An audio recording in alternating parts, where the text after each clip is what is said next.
Eu vou dar a palavra ao Dr. Rui Aragão Oliveira, que é psicanalista da Sociedade Portuguesa de Psicanálise, que vai abordar um tema certamente aliciante, tão íntimo quanto controverso. A sexualidade na escola e a educação sexual. Como abordar? Vamos ver. Ora, então, antes de mais, muito boa tarde a todos. Também cumprimentar e agradecer o convite que me foi dirigido, em particular à doutora Vânia, com quem tenho falado, ou ela falado mais comigo do que às vezes eu com ela, por os encontros de telefonemas, mas tenho certamente muito prazer, muito gosto em poder estar aqui. Acho que também devo louvar a iniciativa que encontrei associada, que já é me apercebi depois, é já uma velha tradição da Lavoisier. Toda a divulgação e o dinamismo criado à volta deste encontro, sinceramente, me surpreendeu também muito pela positiva. E vou começar talvez, por uma pequena inconfidência, não querendo ser indelicado, que é expor o meu desconforto. Obviamente que o convite tenho muito gosto e tenho todo o prazer e tentar enquadrar, mas o desconforto criado, volta e meia, pela responsabilidade também me é atribuída. Isso pode parecer estranho porque, na realidade, inclusive, este convite decorreu, penso eu, pelo menos assim foi abordado, de uma palestra ou de um convite que a Sociedade, também na altura, que a Sociedade Portuguesa de Psicologia Clínica fez num Open Day, e que me convidou, embora seja psicólogo de formação, não sou sócio da Sociedade Portuguesa de Psicologia Clínica, mas eles resolveram-me convidar no seu Open Day com uma palestra, digamos assim, inaugural sobre o tema da sexualidade. E não de mim todo qualquer desconforto ligado ao tema, muito pelo contrário, é inevitável na formação como psicanalista e no trabalho clínico, é inevitável, ao ter uma grande proximidade com a intimidade das pessoas com quem trabalho, é inevitável, obviamente, poder assessorar, aparecer, trabalhar estes temas ligados, eu diria, ao funcionamento do mundo mental associado à temática e da vivência da sexualidade. E, portanto, não era propriamente por aí.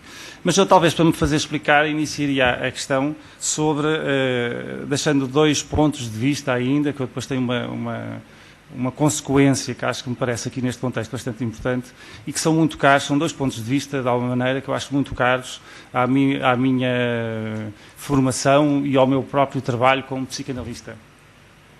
Que são, grosso modo, são coisas relativamente simples, mas que me parecem fundamentais depois aqui aplicados ao tema da sexualidade. Que são, por um lado, eu tenho como elemento de trabalho duas grandes componentes, digamos assim, que é, por um lado, um trabalho de pesquisa, mesmo em termos clínicos, de alguma forma. E a pesquisa, o que eu quero dizer com isso, é o poder de pesquisar alguma coisa sobre o qual eu próprio não sei.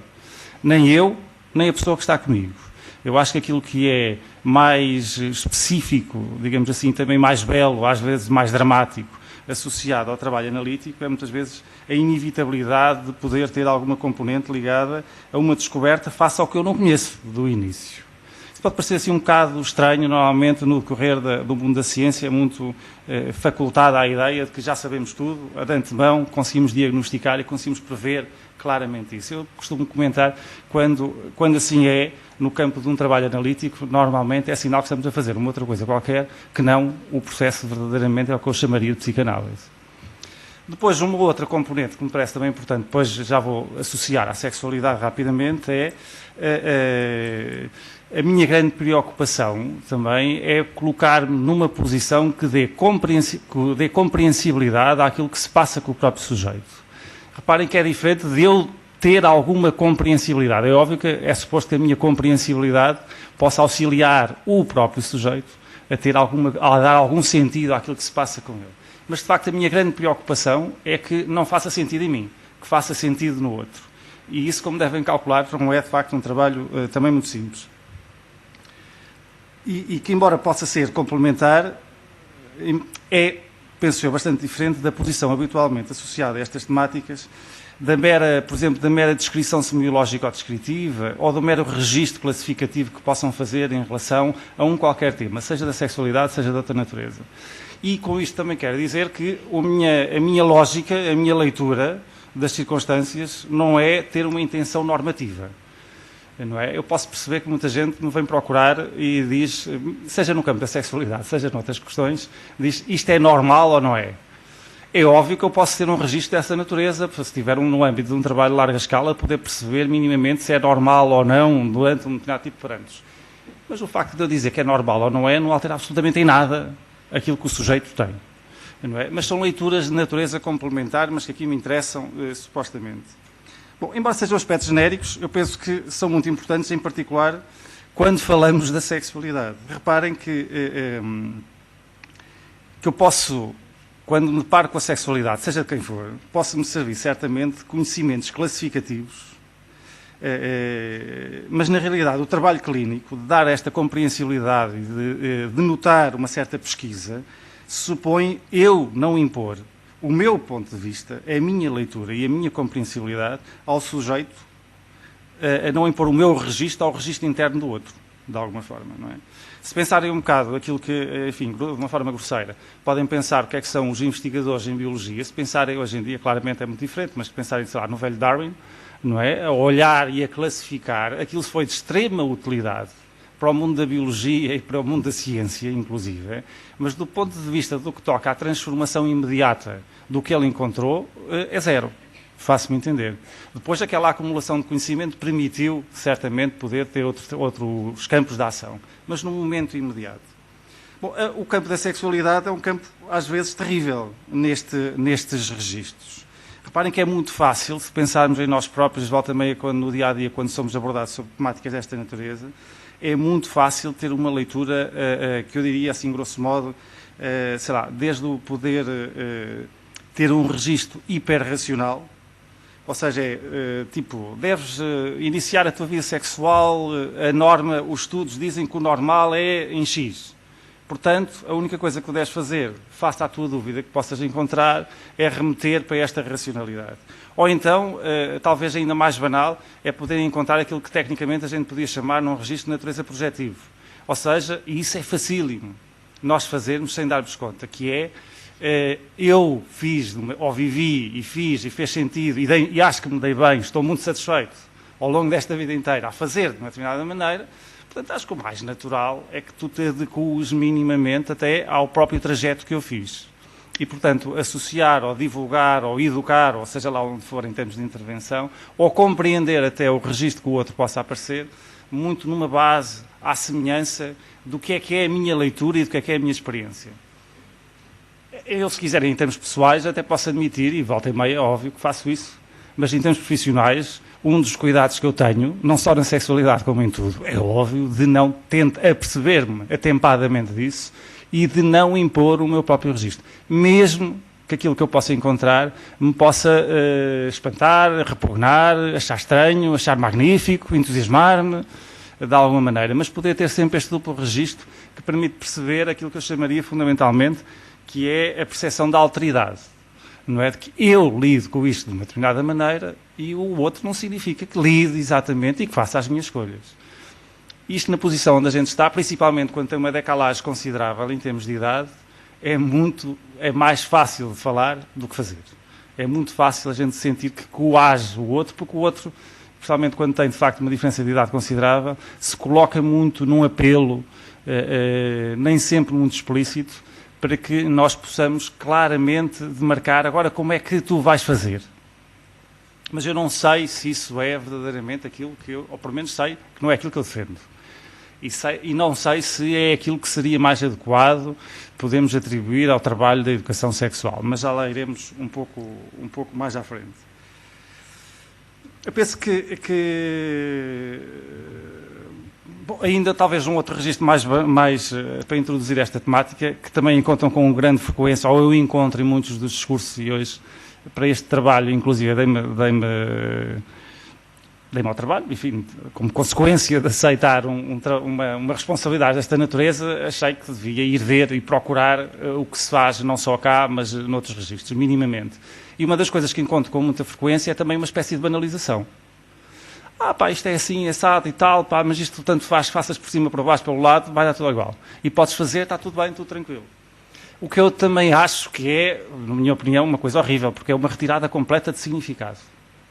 Reparem, eu normalmente, e adiantando-me um bocado na questão sobre o desconforto deste tema, ou do título em si, já, depois mais à frente já vos vou explicar, eu normalmente, de facto, não digo às pessoas o que é que elas devem fazer, seja em que tema for. Não vou dizer a uma pessoa adulta que, olha, agora lá pela esquerda, lá pela direita. Acho que não é da minha responsabilidade. Agora digo sim o que é que eu acho e o que é que eu penso do que é que ele faz como opção. E aqui na sexualidade também acho que é importante poder dar algum significado, porque existe sempre. Bom, eu acho que esta sexualidade, de facto, não é exceção de toda esta atribuição de significado. E acho que quando pesquisamos o percurso histórico de um determinado sentido, seja associado ao prazer, à ansiedade, à dor, ou ao descontrolo, ou ao desconforto, eu penso que este acompanhamento deste percurso e a atribuição de compreensibilidade é talvez a função da experiência psicanalítica que predomina, digamos assim, a minha própria ação. Mas voltando ainda ao desconforto que eu comunicava sobre que eu atribuía ao aceitar esta comunicação, na realidade devo dizer que não é propriamente pelo ouvir falar da sexualidade que, de facto, como clínico, que me deixa desconfortável. Como é suposto não ouvir falar da minha vida privada, achei que não havia qualquer problema. E aceito certamente com todo o gosto. E de imediato pensei, vou-vos dizer, o que eu pensei inicialmente, isto para dar também significado até ao próprio título que coloquei, o que de imediato pensei era em falar algo sobre o que eu considero inevitável, que é a presença da sexualidade tal qual eu me entendo. Ou seja, eu estou a falar de sexualidade, não estou a falar de sexo, portanto não estou propriamente a falar do ato genital em si, estou a falar daquilo que poderíamos chamar o que se passa no mundo mental de alguém quando está na relação com o outro. Não é? E que portanto, tem a ver muito com a forma como investimos o outro, de alguma maneira. E a satisfação que obtemos num registro muito mais primitivo. Não sei se me farei entender, e é essa talvez a minha maior dificuldade. Ou seja, eu falar com um homem ou com uma mulher, mesmo que eu não tenha consciência do que estou a fazer, faço de maneira diferente. Quando eu olho o meu interlocutor e sei que tenho uma mulher ou sei que tenho um homem, eu, ao contrário de alguns registros que encontrava ou que defendiam, por exemplo, do ponto de vista social, nos Estados Unidos, na década de 90, era muito banal, de que devia ser neutral, eu acho que a neutralidade, na realidade, em termos nestas profissões, então, associadas ao relacionamento humano, não existe. E que, inevitavelmente, não significa de todo que eu também seja desrespeitador sobre o outro. Eu acho é que eu, sem dar conta, me coloco. Porquê? Porque acaba por ter uma influência determinante da maneira como, e está muito presente na sexualidade, da maneira como eu sinto ou imagino que o outro me está a ver a mim. E aquilo que eu imagino que o outro vê em mim, quando o outro é mais velho ou mais novo, ou é homem ou é mulher, tem uma diferença absolutamente substancial. Reparem que a sexualidade ainda tem uma componente até que, volta e meia, passa um pouco despercebida. Estas temáticas ligadas ao desejo, pelo menos passa despercebida em algum tipo de linguagem, nomeadamente a nossa, na língua portuguesa. Por exemplo, se forem para o alemão, eles têm diferenciações, às vezes muito subtis, que são traduzidas, na realidade, sempre da mesma maneira. Não que eu perceba de alemão de todo, mas já tive a oportunidade de discutir isso com especialistas na questão, e, por exemplo, eles distinguem claramente, têm palavras diferentes para as componentes ligadas ao desejo, que de facto têm componentes muito diferentes. Uma coisa é vocês pensarem assim: eu posso sentir fome, fome mesmo de comer, não é? E, portanto, tenho um desejo e tenho um impulso. Não é? Se tiverem muitas horas sem comer, a probabilidade de ter fome e de procurar a comida é um impulso. Mas é um impulso completamente diferente de eu sentir, por exemplo, que não tenho fome do ponto de vista orgânico, não tenho falta de alimento, mas que agora me apetece tremendamente um pastel de nata. Estão a ver? O impulso orgânico ou biológico e aquilo que é traduzido é relativamente semelhante, mas há uma diferenciação de significado absolutamente diferenciada. Não é? Eu procuro um determinado objeto em particular. Agora, despassem isto para as questões da sexualidade. Não é? Uma coisa é eu sentir a ausência ao desejo por. Outra coisa é eu sentir o desejo por alguém em especial. Não é? Se vocês forem a alguém, ou falar com alguém que está apaixonado, mas não é retribuído, seja de que idade for, não é? E se lhe disserem aquela coisa simpática de dizer, mulheres há muitas, tens aqui pessoas amigas e simpáticas, e ele pode dizer, pois é, mas são muito simpáticas, mas não cumprem, digamos assim, os requisitos sobre os quais eu pretendo. Mas ainda tem um elemento absolutamente essencial associado à temática da sexualidade, no humano em particular, que é muito diferenciador e acho que todos nós podemos perceber. E, de facto, a língua alemã, nesse sentido, é mais rica porque eles atribuem, de facto, designações, sobre as quais eu não consigo dizer, mas têm designações diferentes, que é a ideia da influência do desejo do outro sobre nós. O facto de vocês poderem sentir que têm desejos sobre alguém e sentir que a reação, nem a reação, desculpem, não é reagir à minha atitude, é a expressão natural de sentir que o outro se interessa mais ou menos por mim, tem uma influência absolutamente determinante na maneira como eu depois também respondo em relação ao desejo. Portanto, ninguém fica indiferente à natureza de sentir que o outro tem um grande desejo, ou então não tem desejo algum, e fica meio mortificado no meio daquela brincadeira toda. Isto dá uma riqueza considerável sobre aquilo que a gente possa conceber do que é a natureza do mundo mental associado às vivências da sexualidade. Devo confessar que ontem um paciente meu viu a vossa excelente divulgação do Congresso e comentava, veio um pouco a comentar, o doutor vai falar sobre sexualidade e tal, e educação sexual, e ele comentava uma coisa engraçada, que bom, no meu tempo, ele já tem, não sei, uns 30 e tal, interessa, disse, bom, no meu tempo eu lembro-me, na escola veio lá, o tema era abordado essencialmente do ponto de vista biológico, e era dado conhecimento, enfim, mais ou menos pertinente e importante, eu penso que é mais ou menos também aquilo que se vai fazendo, e depois em particular na minha escola houve alguém que organizou uma espécie de uma palestra, encheu lá aquela gente toda e tal, e foi lá falar sobre a sexualidade. Mas o que ele se recorda, achei curioso, enfim, estão à parte, porque aquilo que ele se recordava era que de facto até foi interessante e tal, e falou sobre uma série de questões, e depois era a subtileza, foi aquilo que ele recordou mais, era a subtileza da mensagem transmitida e tal. Sim, isto é um tema importante, é um tema humano, todos nós temos sexualidade e vivência sexual, estamos expostos a grande entusiasmo e a grande sofrimento e tal, mas ouçam, vocês ainda são novos, de preferência não se metam muito nisso, que não vale a pena, têm muito tempo. Não é? Ele sentia aquilo um bocado paradoxal, porque era ao mesmo tempo que era o tema que despertava grande curiosidade, que supostamente a gente possa imaginar que é aquilo que é mais próprio, é muito mais exclusivo da vida adulta do que da vida infantil, supostamente, ou pelo menos mais bem aceito. E, paradoxalmente, ele dizia-nos, não, e tal, a gente gosta muito, mas na realidade não vale a pena vocês meterem-se nisso, que é só mais daqui a algum tempo.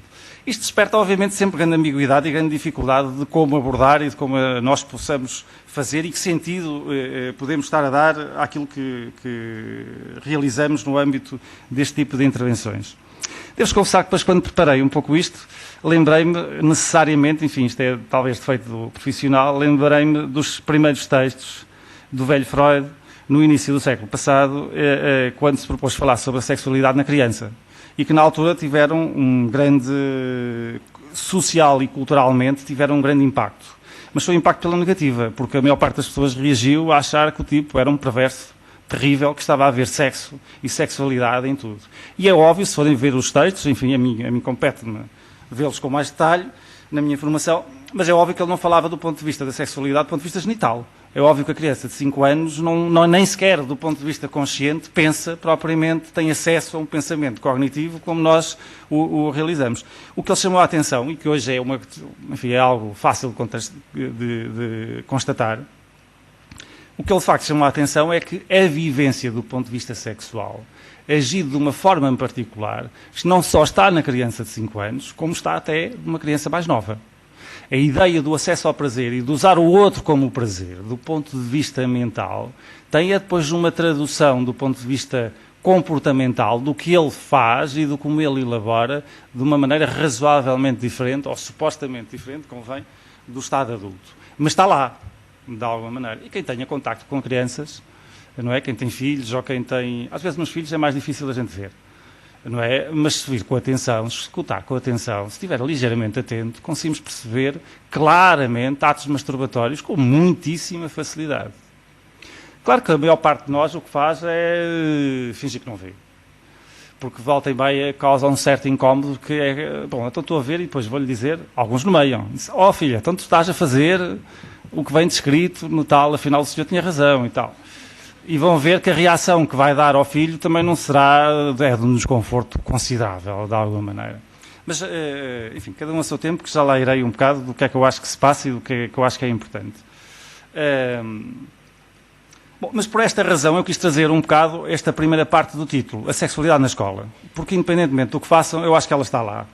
Ou seja, façam o que quiserem, ou seja, mesmo que ela não seja abordada, mesmo que assumam uma posição púdica e casta, ela inevitavelmente está lá. E algumas coisas, acho eu, as pessoas fazem com esta vivência da sexualidade. E desde sempre, e dentro das suas cabeças, mesmo que não conscientemente. Uns reprimem a sexualidade, outros sentem-se inocentes e tudo lhes passa completamente ao lado, às vezes ainda no estado adulto. E, portanto, as coisas, há flertes, digamos assim, volta meio por todo lado e eles não se apercebem absolutamente nada. Mesmo quando há flerte com o próprio, algumas pessoas conseguem fazer uma coisa um bocado incrédula, mas é mais comum do que possam pensar. Não, conseguem fazer uma coisa um bocado incrédula, de facto, que é, há flerte com ele próprio, de alguém com ele próprio, e eles não conseguiam perceber nada, só percebeu já quando ia lá muito mais à frente, não é? E verdadeiramente, o que é um bocado estranho, mas é verdade. Outros culpabilizam-se, não só com aquilo que fazem, mas até com aquilo que pensam e sentem, de uma forma às vezes altamente penosa. Não é? Ainda não fizeram nada, estão longe de fazer, nem intencionam fazer, mas só de imaginar que até eventualmente possam fazer, reparem, isto tem um efeito às vezes devastador do ponto de vista mental. Estou um bocado aqui na brincadeira, mas às vezes é duro, devo-vos confessar. Outros ainda agem impulsivamente e de forma absolutamente incongruente, com danos para o próprio e às vezes para aqueles de quem gostam.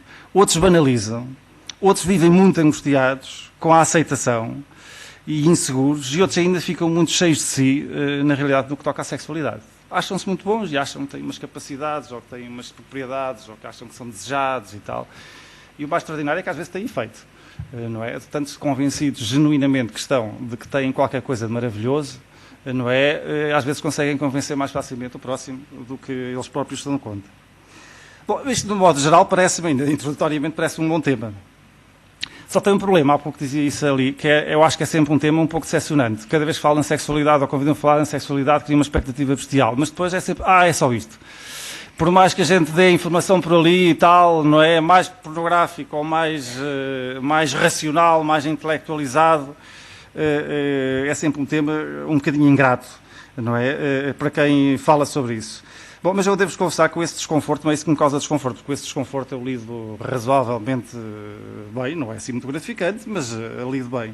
O meu desconforto foi, devo-vos confessar, da sugestão que eu percebo e respeito, não é nenhuma crítica, não é? Mas a sugestão da última parte em relação ao título, porque o que eu tinha, já não sei bem o que é que lá está, era sexualidade na escola e versus ou educação sexual. E a doutora Vânia diz-me, e tal, como é que é o contexto, explicou mais ou menos a ideia do que é que se pretende, isto é um congresso um pouco diferente, mais para, não tão técnico, e devo-vos confessar que é muito mais difícil, acho eu, falar sobre estas questões, não de uma forma técnica, que é muito mais defensiva.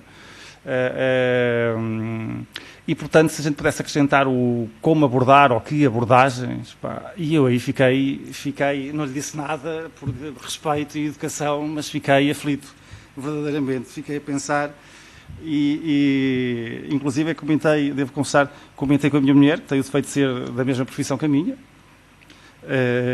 e ela virou-se para mim e disse, olha, é bem feito, que é para não meter nessas porcarias, com todo o respeito. Não é? Mas, e devo-vos confessar porque é que eu fiquei um pouco aflito. Porque, na realidade, a minha prática clínica, como há pouco vos disse, eu nunca digo verdadeiramente a um adulto o que é que ele deve ou não deve fazer. Eu acho que isso é uma posição paternal, que sei ter certamente alguns contextos onde isso deve estar, mas não naquele onde eu trabalho preferencialmente. Agora, digo sim o que é que eu acho, o que é que eu penso, do que é que ele está a viver e do que é que ele está a fazer. Isso não é... não me assumam ou não me colocam na posição da mera neutralidade, de todo. Mas respeito. Ele até me pode dizer, se quiserem, para não ir para o tema da sexualidade, até me pode dizer, olha, eu tenho a mania de bater com a cabeça na parede todos os dias, tenho um grande nódoa negra, mas sinto-me muito feliz. Eu não lhe vou dizer para ele parar de bater com a cabeça na parede, porque isso ele já sabe. Agora vou dizer o que é que eu acho que provavelmente está por trás de um qual comportamento e o que é que ele retira dali, o que é que eu possa pensar, melhor ou pior, às vezes não muito bem, mas tento ajudar nesse sentido.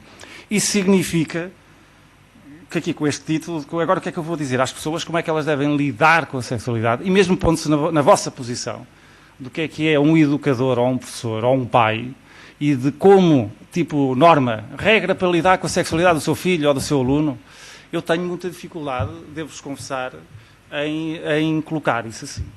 Bom, mas como aceitei o desafio, achei que era uma boa oportunidade de pensar assim, mas tens que pensar qualquer coisa também, tens a mania que pensas sobre a realidade humana, também deves pensar sobre isso. Não sei se será grande coisa, mas pelo menos foi a partir daqui um pouco que eu organizei, de facto, todo este tema. Com outro respeito ainda, é porque eu acho que, embora seja crítico, ou é fácil estar na posição mais crítica, eu tenho perfeita noção que as campanhas de prevenção são brutalmente complexas. Não é? Eu tenho o maior dos respeitos por quem trabalha nestas áreas de prevenção, seja ligado à educação sexual, seja de outra natureza. Eu estive mais de 10 anos ligado à prevenção rodoviária portuguesa, como consultor, e devo-vos confessar que, não vou agora abordar o tema, seria outra questão, mas devo-vos confessar, por exemplo, alguns dos anúncios que todos nós conhecemos foram premiados. Descobri uma coisa inacreditável lá pelo meio, era que muitos dos anúncios não eram feitos, nem sequer ouvidos dos especialistas. Eles tinham, na altura, uma resma de especialistas de várias áreas, sociologia, direito, etc. Ninguém era ouvido. E era consultado uma empresa de publicidade. E depois, de mais extraordinário, alguns das campanhas ganharam, inclusive, prémios. Só que, em termos do efeito sobre o qual se pretendia, esteticamente, algumas eram bonitinhas, outras nem tanto, mas sobre a avaliação do efeito, primeiro não era feita. E que claramente a gente olhando para aquilo conseguia perceber que tinha defeitos brutais e efeitos colaterais, aliás, perversos e terríveis. Bom, mas era no outra tónica. Mas para dar o exemplo de que eu tenho muito respeito e acho particularmente difícil. No que respeita, por exemplo, à sexualidade, as campanhas talvez mais bem feitas, mas muito complexas e também fáceis de criticar, é a natureza, a introdução do uso maciço do preservativo como forma de prevenir as doenças infectocontagiosas, como bem todos recordamos. De facto, a utilização do preservativo teve um efeito extraordinário nisso. Mas teve um efeito colateral que eu acho que está por avaliar e que eu sinto particularmente, e já partilhei isso com alguns colegas, que eu o sinto de uma forma extraordinária, enfim, também representa o que representa. A população que eu posso abarcar, como devem calcular, não tem significado algum, por mais trabalho que eu possa fazer clinicamente, não é? No universo nacional. Mas teve um efeito colateral fácil de entender. É que aqui o preservativo, de facto, previne muito bem as doenças infectocontagiosas. Só esqueceram-se de dizer é que não previne uma outra coisa. Não é? Que é das pessoas se ligarem, se vincularem do ponto de vista afetivo. Porque a ideia que é transmitida, associada, não é uma ideia transmitida diretamente, explicitamente, nesse tipo de campanhas, é de que nós temos relações sexuais como quem vai trocar de camisa ou como quem vai beber um café. Isto é complicado, não estou a criticar, mas é uma consequência inerente, não é? E que eu não tenho, a minha posição não é propriamente do ponto de vista moral, aquilo que eu apanho de volta e meia é as pessoas que na realidade tinham vários registros de one night standing, não é? E que de repente, e era tudo pacífico e tranquilo, e que de repente tiveram de facto um one night standing, mas ficaram ligadas do ponto de vista vinculativo. E sentem que na realidade o outro, para eles, o outro que lhe transmite é que, isto foi apenas mais uma noite, com alguém com quem simpatizo e desejei naquela noite, mas não quero mais nada.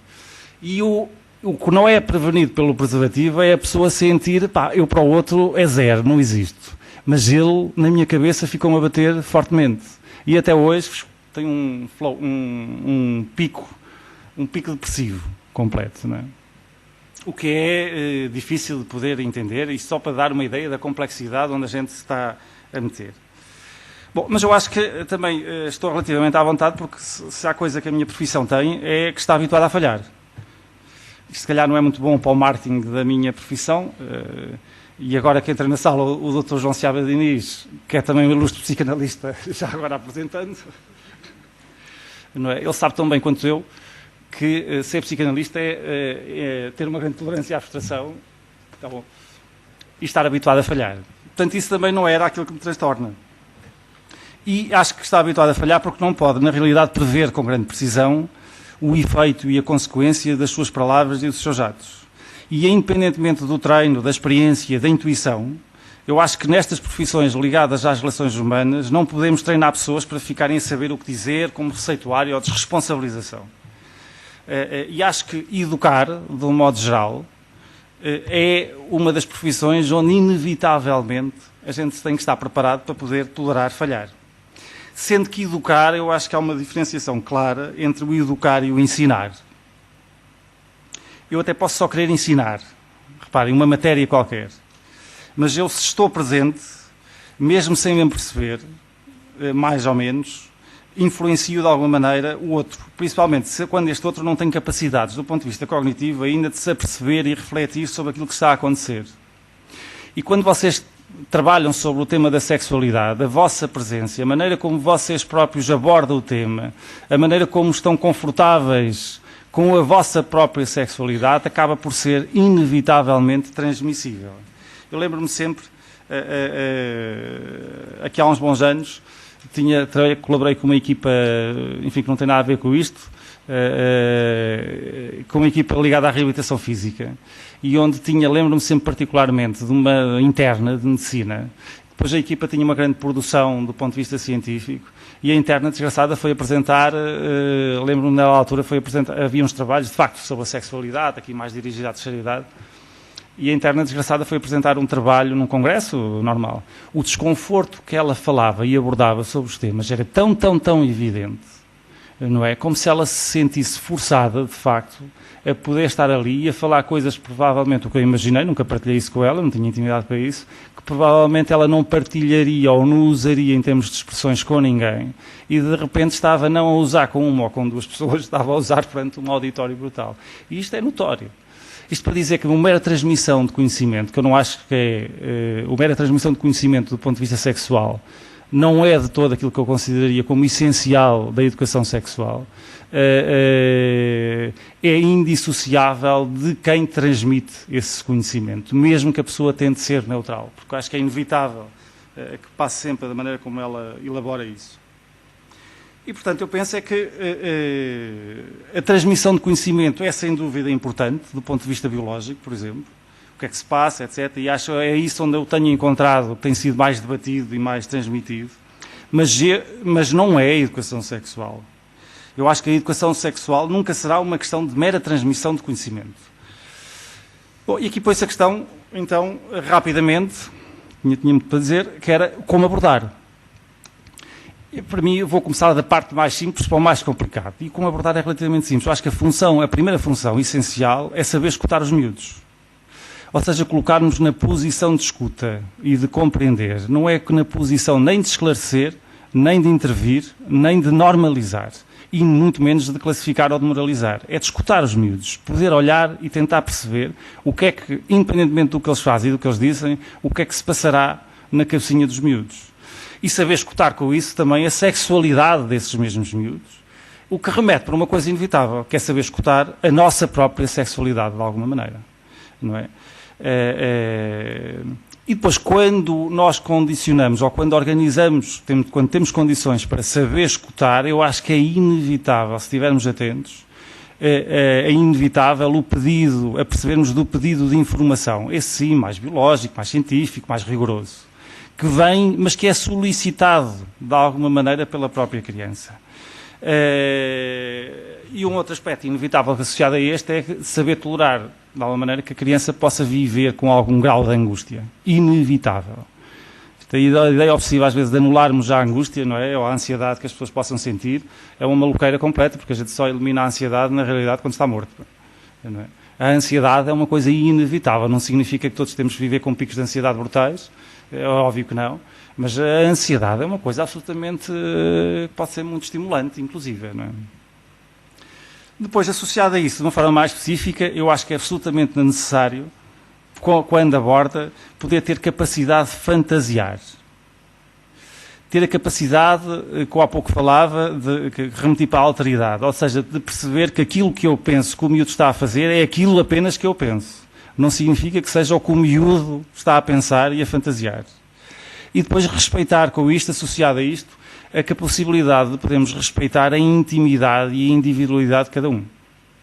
Não é? Eu não tenho direito de invadir, mesmo que o miúdo não se queixe, não tenho direito de invadir. Não é? Eu vi algumas, ao fazer a revisão e a preparação para este trabalho, algumas dos projetos, é falar sobre questões bem complexas, bem íntimas, num auditório Opa, não digo deste tamanho, mas sei lá, mesmo que seja com a turma de 20 pessoas, não é a mesma coisa de eu poder partilhar algumas das minhas dúvidas, das minhas angústias com alguém. Tem contextos diferenciados, claramente. Não é? Acho, inclusive, que talvez aquilo que seja mais complexo e mais específico daquilo onde eu queria chegar é esta noção da intimidade. Eu acho que a característica essencial da sexualidade humana diz respeito à noção da intimidade do ponto de vista afetivo. Reparem que duas pessoas, quando estão apaixonadas, habitualmente procuram a privacidade como desejo próprio. Não é por ser uma coisa púdica. Têm um desejo de se sentir que a cumplicidade, o registro fusional que possa aparecer com grande evidência e grande energia, digamos assim, grande intensidade, é quase assimilada à ideia de uma cumplicidade exclusiva, que só quer partilhar com esse alguém e não com os outros. E reparem, inclusive, que esta noção da intimidade e da privacidade é algo que se constrói muito cedo. Quem tenha filhos ou quem tenha a possibilidade de ver os miúdos fazem uma coisa curiosa que tem qualquer coisa a ver com isto. Não é com a sexualidade do ponto de vista agido, mas eu acho que tem muito a ver com isto, com a construção da intimidade. Que é, por exemplo, a certa altura, quando são muito pequeninos e estão sozinhos, por exemplo, em casa com a mãe leva-os para, por exemplo, até para a casa de banho para poder estar a arranjar e para eles estarem ali ocupados. Depois, quando crescem, um bocadinho, passado alguns meses, muitas vezes o que os pais, alguns fazem, outros mais ou menos, têm um certo registro de sentir que, de alguma maneira, o bebê já observa, já têm alguma ideia, sentem-se observadas e o que fazem é, quando vão à casa de banho, deixam o bebê cá fora, um bocadinho. Dizem, olha, agora já te aguentas um bocadinho. Não é? E vão perceber que, a certa altura, o bebê ou a criança com 1 ano e tal, 2 anos, a esta altura, não sabe bem porquê, mas faz uma coisa que tem um significado extraordinário. É ela própria, volta e meia, quando está ela mesma na casa de banho, desejar, na brincadeira, fechar a porta. Não é? Não sabe bem porquê. E faz num primeiro registro associado a um registro de imitação. A mãe fecha a porta, toda a gente fecha a porta na casa de banho, eu já agora também quero fechar a porta. Mas tem uma importância, por exemplo, fundamental. Porque é um primeiro, ou pelo menos é uma expressão de um primeiro registro da ideia da construção do espaço da intimidade, de alguma maneira, não é? E que eu associaria isto a uma coisa fundamental no campo da sexualidade. Aliás, é quase sempre, quando as pessoas não estão apaixonadas, que se permitem, por exemplo, a vivência da sexualidade na exposição pública, num outro registro, não é? Reparem que a sexualidade e a intimidade remete muito para as noções de exclusividade. Eu posso-vos confessar, por exemplo, na Clinicamente, já recebi muita gente com comportamentos muito promíscuos e devo-vos confessar que ainda não encontrei ninguém que, quando se envolvem efetivamente com alguém, se sentem vinculados, o lidar com a ambivalência que possam sentir. É dizer assim, bom, durante 10 anos eu defendi que isto era tudo à larga e sem regras e que eu não sentia nada, não quero exclusividade alguma. Mas quando de repente constroem e se envolvem efetivamente com alguém e esse alguém faz mais ou menos na mesma, sentem-se altamente conflituais, sentem um conflito interno porque sentem, bom, aquilo que eu afinal defendi, que achei que eu vivia intensamente, há qualquer coisa de um registro muito primitivo e espontâneo dentro de mim que não me deixa sossegado. E não me deixa indiferente sentir que a pessoa com quem eu partilho e sinto uma grande cumplicidade, de repente está com o outro na intimidade. Independentemente do registro moral, ainda não encontrei ninguém ao qual seja absolutamente neutral em relação a isso. Não é? E acho que tem muito a ver com a vivência da sexualidade humana. Portanto, o que eu estou a falar é da intimidade do ponto de vista afetivo e da sua construção, que acho que são sentimentos e valores determinantes na civilização humana. O sentir-me envolvido. E um outro aspecto, o sentir vergonha, o sentir culpa, o poder construir uma certa noção de moral própria sobre aquilo que eu acho que devo fazer ou não, independentemente de poder provocar algum sofrimento, eu acho que são elementos de estrutura mental absolutamente essenciais e inevitáveis a dar significado. É certo que às vezes causam sofrimento, mas a mim espanta-me mais o poder, algumas das intervenções que encontrei, o poderem banalizar completamente a ideia, não é? Se sentes vergonha, não tens razão para sentir vergonha, podes fazer tudo o que quiseres. É que eu tenho um comportamento meio maluco e faço não sei o quê. Tudo tranquilo, podes fazer à vontade, não tens que sofrer com isso. Não, eu por acaso não defendo nada disso. Não é? Não quer dizer que não sou apologista de sofrer apenas por quanto mais sofrimento melhor, não é essa a ideia. Mas eu acho que são construções inevitáveis e é importante dar espaço para isso. Não as banalizar e não as desmistificar. Ou desmistificar sim, mas não lhes retirar significado. E penso que as técnicas mais informativas procuram por vezes anular ou ir contra isso. Não sintas vergonha, não te sintas mal, eu acho que o que é preciso é perceber porque é que a pessoa se sente assim. Dar algum significado e compreensão de porque é que eu até me apetece fazer assim e de repente há qualquer coisa em mim que não se sente bem ao fazer desta maneira. O poder compreender isso acho que me parece ser o aspecto fundamental. Portanto, para abordar e dar sentido ao que fazer, ao que podemos fazer, temos que perceber inevitavelmente a sexualidade infantil e no que se vai transformando. Acho que podemos atuar, intervir nesta área, nós temos que ter alguma leitura compreensível do que é que eventualmente se passa na cabeça dos miúdos. E assim, muito sucintamente, eu diria que, não posso deixar de abordar isto, diria que numa primeira fase vocês encontram a vivência e o desenvolvimento psicossexual é relativamente, enfim, vou aqui pô-lo de uma forma bastante mais simples. O primeiro momento, os primeiros até mais grosso modo, primeira vivência até mais ou menos 2 anos, é aquilo que a gente normalmente chama de ter uma forte componente de natureza oral. É como se o sujeito, o miúdo, organizasse a relação com o prazer e com o outro muito via da ideia da oralidade. E aquilo que a gente possa conceber é que ele provavelmente, do ponto de vista mental, sente a ideia do prazer e da proximidade como se fosse assim também, do ponto de vista mental, fosse assim um aglutinar. Eu meto dentro de mim, engulo o outro, digamos assim, e aquilo que o outro me possa dar como prazer. Não sei se fui mais ou menos claro, não é? Não confundo a ideia da oralidade meramente com a ideia da boca. Pensem no o que é que a criança, por exemplo, quando tem o que a gente chama uma grande zona erógena oral, quando eu falo de oralidade, pensem no que é que poderá ser a representação do ponto de vista mental dentro da cabeça deles. O que é que se passará, como é que isso é um elemento organizador da relação com o outro, que está fora, e a possibilidade de dar algum prazer e suscitar, ainda por cima, algum entusiasmo, alguma excitabilidade. Não tem a ver propriamente com a ingestão oral, concreta, faço-me entender. Assim como a partir daqui, por exemplo, aquilo que vocês podem compreender e privilegiar é que, a partir entre os 2 e os 3, 4 anos, o prazer, por exemplo, encontra-se muito associado a uma ideia de controle e de agressividade, que são uma componente essencial também, por estranho que possa parecer.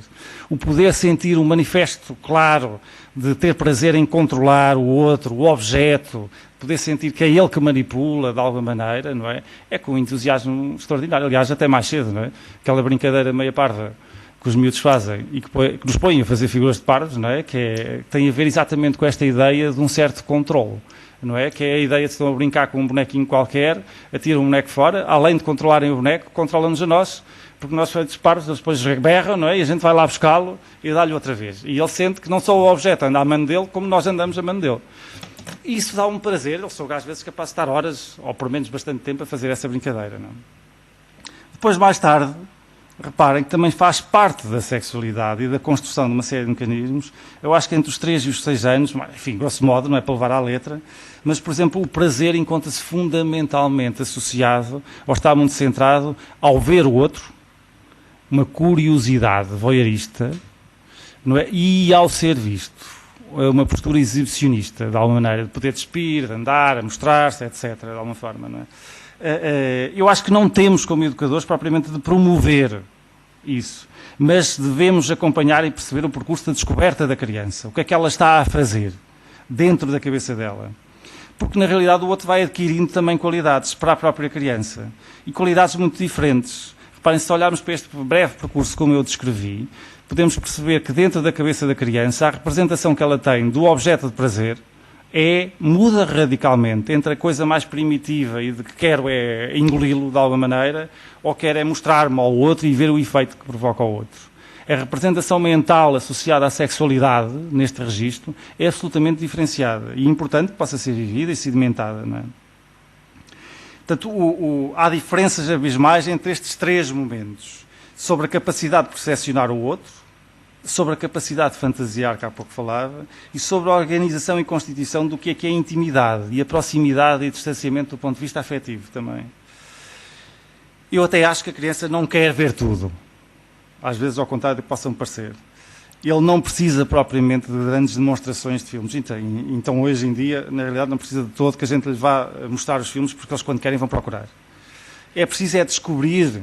O que ele precisa é de descobrir o que é que isto representa. Eu acho que o pai ou a mãe mostrar ao educador é muito diferente em alguns registros, da criança descobrir por ela própria e sentir que tem espaço para o fazer. É um elemento absolutamente essencial para a organização da sexualidade. E acho, inclusive, que quem trabalha na educação sexual é um pouco como os tutores. E o tutor, a volta e meia, é muito confundente. Eu sinto, por exemplo, no meio académico, e encontro isto com regularidade, provavelmente há aqui muita gente que fez trabalhos académicos, de mestrado, etc. Eu sinto, de volta e meia, eu prefiro correr o risco que o orientando tenha um trabalho menos bom, mas tenha espaço para ser uma construção dele, do que fazer, como já vi muitos colegas a fazerem, sentarem-se ao lado dele e baterem nas teclas do computador. E escreverem quase ao próprio orientando o seu próprio trabalho. E aqui é nesta necessidade de poder sentir que lhe dá espaço, sendo certo que ele fará de uma maneira diferente e por vezes não tão certa como eu acho que ele poderia fazer, mas poder tolerar isso acho que é um elemento absolutamente essencial para esta construção da intimidade. Bom, mais tarde, assim muito rapidamente ainda, tem aquilo que é chamado ou conhecido sobre o período de latência. Na realidade, o período de latência é mais do que isso. É como se entre os 6, 10, 11, 12, enfim, mais ou menos. Na realidade, aquilo que podemos chamar de período de latência é assim, uma espécie de adormecimento dos impulsos que parecem ser redirecionados para o outro fim. Mas é uma parte absolutamente essencial, porque é como se eles redirecionassem toda esta questão muito ligada à descoberta e à curiosidade do querer saber e ao mistério. Se vocês pensarem na sexualidade adulta, isso está muito presente. A ideia de que o outro é meio misterioso, o outro guarda qualquer coisa que eu desejo muito saber. Isso é uma presença constante que se constrói também do ponto de vista desenvolvimental. Na realidade, este período de latência é onde o sujeito tem a oportunidade de construir barreiras, que podemos chamar de uma forma simplista, barreiras mentais de como lidar com os seus impulsos. E dá espaço para organizar vergonha, moralidade, desgosto, sofrimento, toda uma série de características que implicam a verdadeira descoberta da intimidade do outro. E que na realidade são elementos essenciais para lidar com a paradoxalidade e com as contradições dos nossos próprios impulsos, até os de natureza mais perversa, mas que são humanos. Não é? Eu acho que viver num mundo dos nossos instintos, pura e simplesmente, é a característica dos bárbaros. E, portanto, acho que a componente da educação sexual deve dar espaço também para isso e não para uma mera banalização. Eu acho que a intervenção não deve ser apenas centrada nos comportamentos objetivos, que eu chamaria de sexo puro e duro, mas também deve abarcar esta componente de natureza subjetiva da sexualidade, a que eu chamaria mais de sexualidade. Não é? Eu vi as coisas que eu encontrei, volta e meia, que são muito criticáveis. Nos Estados Unidos há muito trabalho sobre a avaliação deste tipo de intervenções. É que, na realidade, eram efeitos muito mais perversos. Deram, de facto, grandes campanhas informativas. Permitiram fazer algumas coisas também importantes. Mas a ideia, por exemplo, da descrição pormenorizada do que é o comportamento sexual. Foram, por exemplo, pegar em coisas ligadas àqueles relatórios da Master and Johnson sobre descrições, muitas descrições muito pormenorizadas, muito íntimas do que era a vivência sexual. Isto pode ser em catadupla, pode ser, mas é uma coisa, na realidade, bastante angustiante e que permite uma banalização do próprio ato em si, não é? E uma despersonalização.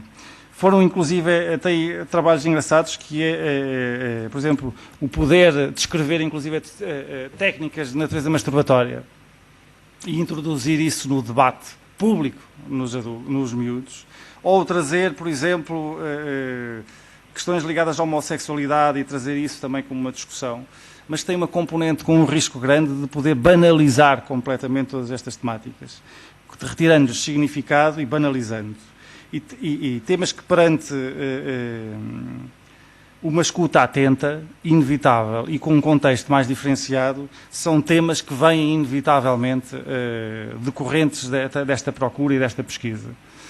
Por último, uma terceira fase inevitável também associada à educação sexual, que eu chamaria de adolescência. Eu não vou falar muito sobre isso porque é onde se impõem as maiores diferenças, porque surge a complexidade do sentimento e do significado.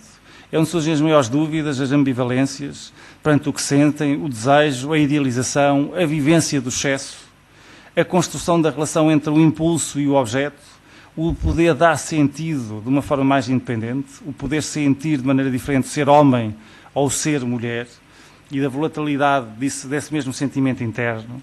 Sentem-se mais senhores de si, e que tem a ver um bocado com a descoberta do corpo, de ter uma voz própria e de sentir que tem a sua sexualidade. Não é a sexualidade, tem a sua própria maneira de a poder viver com as ambivalências e os sofrimentos a que são expostos. Com isto tudo, para acabar mesmo, eu acho que uma das questões que me parece absolutamente essencial, e por aquilo que eu tenho constatado, é que não me parece todo claro o que é que nós, e que acho que quem faz a intervenção desta natureza de uma forma mais sistematizada deve questionar, onde é que nós pretendemos chegar com isto. Se pretendemos chegar, por exemplo, à diminuição da gravidez de risco, sim, a transmissão de mero conhecimento do ponto de vista biológico de como evitar a gravidez aos adolescentes é mais do que suficiente. Ou pelo menos tem um êxito razoável.